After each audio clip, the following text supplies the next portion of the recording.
My name is Oliver Schmidtke and I'm the German chair at the University of Victoria, teaching in the History and the Political Science department. And I would like to contribute to the debate on contemporary forms of Orientalism from a distinctly social-scientific perspective.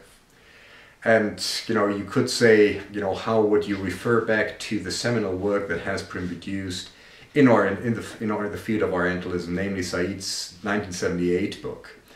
And, it has received very legitimate forms of criticism in terms of oversimplifying the dichotomy between the Orient and the Occident and what this means for our perspective also of the Orient, our way of studying this part of the world.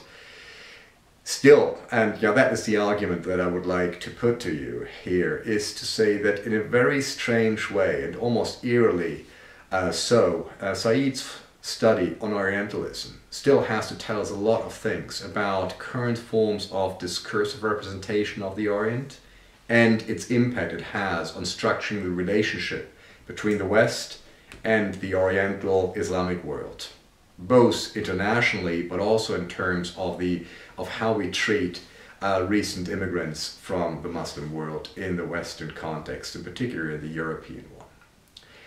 So, to a certain extent, you could say what Said did, and this is what fascinates political scientists, social scientists, is to relate his study of the relationship between the Orient and the Occident to forms of power, of political interests that are driving public representations of the Orient and how it is being used for very distinct political and social purposes.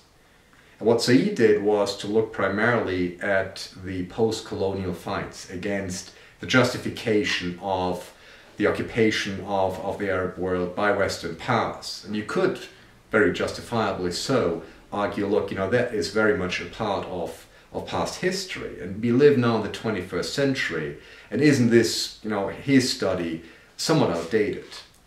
And indeed, if we look into where we are at in the 21st century in terms of how we in particular deal with, let's say, the Muslim minority, within a way an Orient that has become a normal feature of contemporary European, also German life, public life. Think about the presence of so many Muslims that have indeed become part of our public life. You could argue that the norms of modern liberalism are far more accommodating. The human rights approach has established a paradigm in which, the very crude form of stereotypically representing the Orient, of forms of racism that Said refers to, is no longer justified. On the other hand, however, and that's what we see recently in the European context, is a backlash against multiculturalism, the endorsement of cultural diversity, but in a very selected way. If you look at who is being targeted by the negative, also or stereotypical representation, it is primarily a form of Islam that is depicted in highly simplified and also negative terms. After 9/11, there is a new environment, a new political environment in which these forms of the threatening form of Islam that is not compatible with Western civilization, has flourished and has gained quite a presence in public discourse.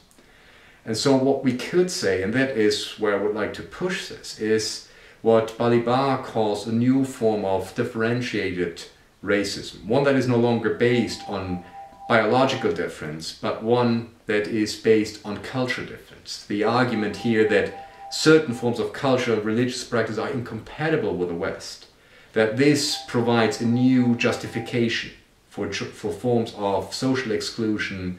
And that is what we see. Look at what happens in England, in France, in Germany, immigrant communities that are so clearly discriminated against and exposed to forms of social exclusion. And I think that Orientalism gives us a very good analytical framework for coming to terms with this.